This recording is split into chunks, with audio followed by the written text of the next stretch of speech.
Halo, selamat pagi Bapak, Ibu, dan Saudara yang dikasihi oleh Tuhan. Senang sekali pagi ini boleh menyapa Bapak Ibu kembali dalam salam pagi. Kiranya kita tetap bersemangat untuk membaca, mendengarkan, dan merenungkan firman Tuhan. Pada pagi hari ini kita akan melanjutkan bacaan kita dari kitab Kejadian pasal yang ke-17. Demikian firman Tuhan. Ketika Abram berumur 99 tahun, maka Tuhan menampakkan diri kepada Abram dan berfirman kepadanya, "Akulah Allah yang Maha Kuasa. Hiduplah di hadapanku dengan tidak bercela. Aku akan mengadakan perjanjian antara aku dan engkau, dan aku akan membuat engkau sangat banyak." Lalu sujudlah Abram, dan Allah berfirman kepadanya, "Dari pihakku, inilah perjanjianku dengan engkau. Engkau akan menjadi bapa sejumlah besar bangsa. Karena itu namamu bukan lagi Abram, melainkan Abraham. Karena engkau telah kutetapkan menjadi bapa sejumlah besar bangsa.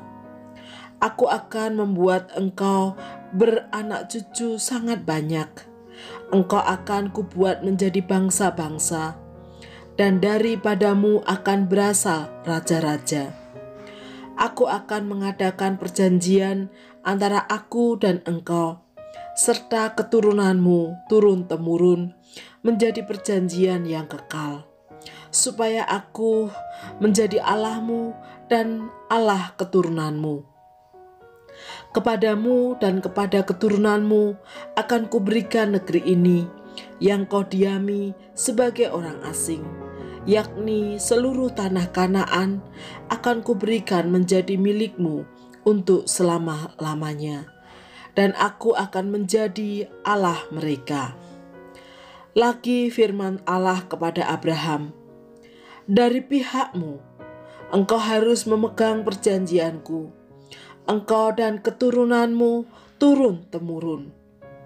Inilah perjanjianku yang harus kamu pegang, perjanjian antara aku dan kamu serta keturunanmu, yaitu setiap laki-laki di antara kamu harus disunat.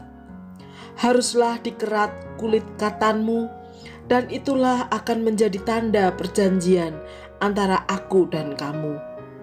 Anak yang berumur 8 hari haruslah disunat, yakni setiap laki-laki di antara kamu, turun-temurun, baik yang lahir di rumahmu maupun yang dibeli dengan uang dari salah seorang asing, tetapi tidak termasuk keturunanmu.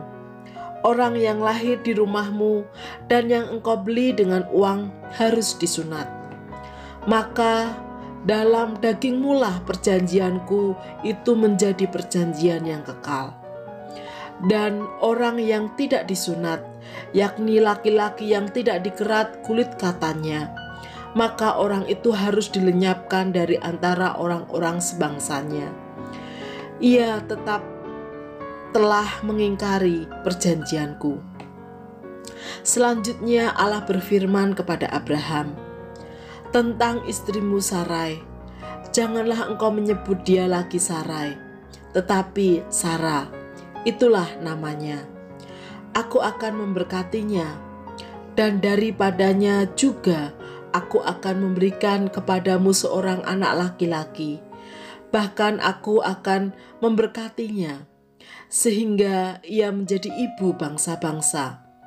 Raja-raja bangsa-bangsa akan lahir daripadanya." Lalu tertunduklah Abraham dan tertawa serta berkata dalam hatinya, "Mungkinkah bagi seorang yang berumur 100 tahun dilahirkan seorang anak? Dan mungkinkah Sarah yang telah berumur 90 tahun itu melahirkan seorang anak?" Dan Abraham berkata kepada Allah, "Sekiranya Ismail diperkenankan hidup di hadapanmu." Tetapi Allah berfirman, "Tidak, melainkan istrimu Sarahlah yang akan melahirkan anak laki-laki bagimu, dan engkau akan menamai dia Ishak. Dan aku akan mengadakan perjanjianku dengan dia menjadi perjanjian yang kekal untuk keturunannya. Tentang Ismail, aku telah mendengarkan permintaanmu. Ia akan kuberkati, kubuat beranak cucu dan sangat banyak. Ia akan memperanakkan 12 raja, dan aku akan membuatnya menjadi bangsa yang besar. Tetapi perjanjianku akan kuadakan dengan Ishak, yang akan dilahirkan Sara bagimu tahun yang akan datang pada waktu seperti ini juga. Setelah selesai berfirman kepada Abraham, naiklah Allah meninggalkan Abraham. Setelah itu Abraham memanggil Ismail, anaknya, dan semua orang yang lahir di rumahnya, juga semua orang yang dibelinya dengan uang, yakni setiap laki-laki dari isi rumahnya. Lalu ia mengerat kulit katan mereka pada hari itu juga, seperti yang telah difirmankan Allah kepadanya. Abraham berumur 99 tahun ketika dikerat kulit katannya. Dan Ismail anaknya berumur 13 tahun ketika dikerat kulit katannya. Pada hari itu juga Abraham dan Ismail anaknya disunat, dan semua orang dari isi rumah Abraham, baik yang lahir di rumahnya maupun yang dibeli dengan uang dari orang asing, disunat bersama-sama dengan dia. Bapak, Ibu, dan Saudara yang dikasihi oleh Tuhan, sunat tentu hal ini tidak asing lagi bagi kita. Sunat adalah tindakan mengerat kulit katan laki-laki yang dilakukan oleh Abraham dan keturunannya, bahkan sampai sekarang banyak orang melakukannya. Mari kita lihat makna di balik sunat itu sendiri. Sejak awal, hal itu atau sunat dilakukan sebagai tanda perjanjian antara Allah dan manusia. Artinya, jika seseorang disunat, ia terikat perjanjian dengan Allah. Bahkan ia akan hidup setia pada Tuhan. Jadi tidak hanya sekedar tindakan lahiriah, namun batiniah. Hidup dalam kesetiaan pada Tuhan dan firman-Nya.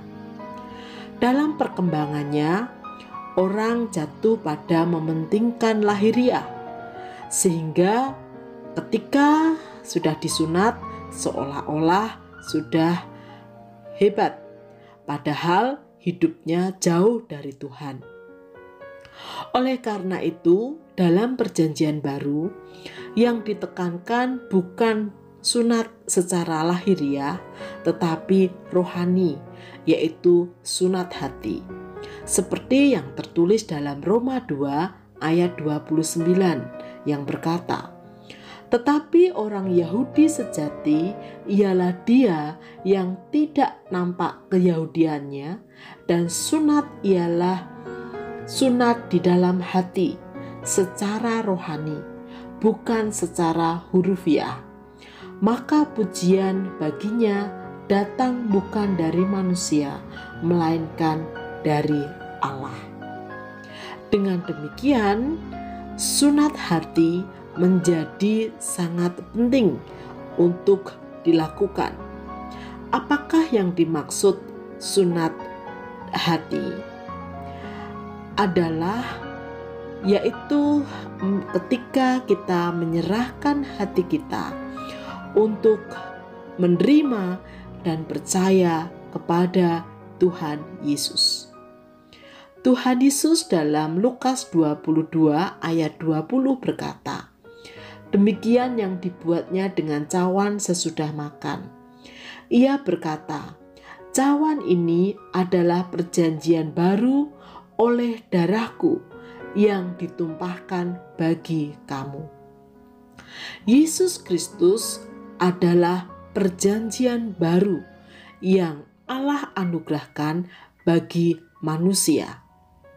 Oleh karena itu, seperti yang ditekankan dalam Ibrani 9 ayat 5. Karena itu, ia, yaitu Yesus, adalah pengantara dari suatu perjanjian yang baru, supaya mereka yang telah terpanggil dapat menerima bagian kekal yang dijanjikan, sebab ia telah mati untuk menebus pelanggaran-pelanggaran yang telah dilakukan selama perjanjian yang pertama. Jadi, ketika kita menyerahkan hati kita untuk percaya dan menerima Tuhan Yesus, kita tidak hanya menerima perjanjian atau janji-janji Allah, yaitu keselamatan di dalam Yesus Kristus, tetapi juga kita mengikatkan diri hidup kita untuk setia dan taat kepada Tuhan dan firman-Nya.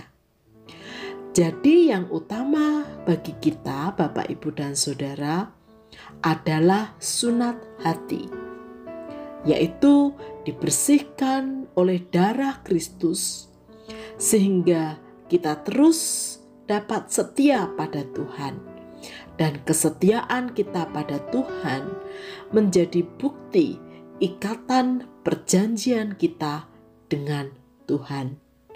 Amin. Mari kita berdoa. Tuhan Yesus, terima kasih karena Engkau hadir sebagai perjanjian baru yang Allah anugerahkan bagi kami.